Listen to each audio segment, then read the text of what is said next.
ಈ viral video ನೋಡಿದ್ರೆ ನನಗೆ ನನ್ನ ಪೇಷಂಟ್ಗಳು ಹೇಳೋದು ನೆನಪಾಗುತ್ತೆ.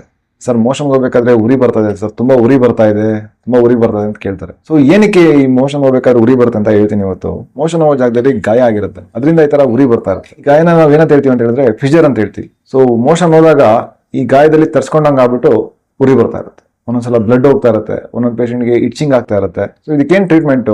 ಇನಿಷಿಯಲ್ ಸ್ಟೇಜಸ್ ಬಂದ್ರೆ ಇದನ್ನ ನಾವು ಮೆಡಿಸಿನ್ ಕೊಟ್ಟು ಮತ್ತೆ ಡಯಟರಿ ಅಡ್ವೈಸ್ ಮಾಡಿ ಇದನ್ನ ಗುಣಪಡಿಸಬಹುದು. ತುಂಬಾ ಲೇಟ್ ಆಗಿ ಬಂದ್ರೆ ಇದನ್ನ ಸಿಂಪಲ್ ಆಗಿರೋ ಲೇಸರ್ ಟ್ರೀಟ್ಮೆಂಟ್ ಮಾಡಿ ಅದನ್ನ ಕ್ಯೂರ್ ಮಾಡಬಹುದು. ಅದು ಡಿಕೆ ಪ್ರೊಸೀಜರ್ ಆಗಿರುತ್ತೆ. ನೀವು ಬೆಳಿಗ್ಗೆ ಬಂದ್ರೆ ಸಂಜೆ ಕಳಿಸ್ಕೊಡುವಂತ ಪ್ರೊಸೀಜರ್. ನೀವು ಯಾವುದೇ ರೀತಿ ರೆಸ್ಟ್ ಬೇಕಾಗಿರಲ್ಲ, ಇಲ್ಲ ಆಫೀಸಿಂದನೋ ವರ್ಕಿಂದನೋ ರಜೆ ತಗೊಳ್ಳೋ ಅವಶ್ಯಕತೆ ಇರಲ್ಲ. ಸರ್ ಮಾಡಿಸದೇ ಇದ್ರೆ ನಾನು ಏನಾಗುತ್ತೆ ಸರ್, ಹಂಗೆ ಬಿಡ್ತೀನಿ, ನಾನು ಹಂಗೆ ಇರ್ಲಿ ಬಿಡಿ ಸರ್, ಏನು ಉರಿತಾನೆ ತಡ್ಕೊಂತೀನಿ ಅಂತ ಇದ್ರೆ ಏನಾಗುತ್ತೆ ಅಂದ್ರೆ ಒಂದೊಂದ್ಸಲ ಇನ್ಫೆಕ್ಷನ್ ಆಗಿ ಪಸ್ ಆಗೋ ಚಾನ್ಸಸ್ ಇರುತ್ತೆ. ಪ್ರೆಷರ್ ಹಾಕಿ ಫಿಷರ್ ಇಂದ ಪೈಲ್ಸ್ ಆಗೋ ಚಾನ್ಸಸ್ ಇರುತ್ತೆ. ಸೊ ಈ ತರ ನಿಮ್ಗೆ ಏನಾದ್ರು ಉರಿ ಬರ್ತಾ ಇದ್ರೆ, ಫಿಷರ್ ಇದ್ರೆ ಖಂಡಿತ ಕ್ಯೂರ್ ಮಾಡ್ಕೊಳ್ಳಿ. Laser treatment, simple treatment cure ಮಾಡ್ಕೊಳ್ಳಿ.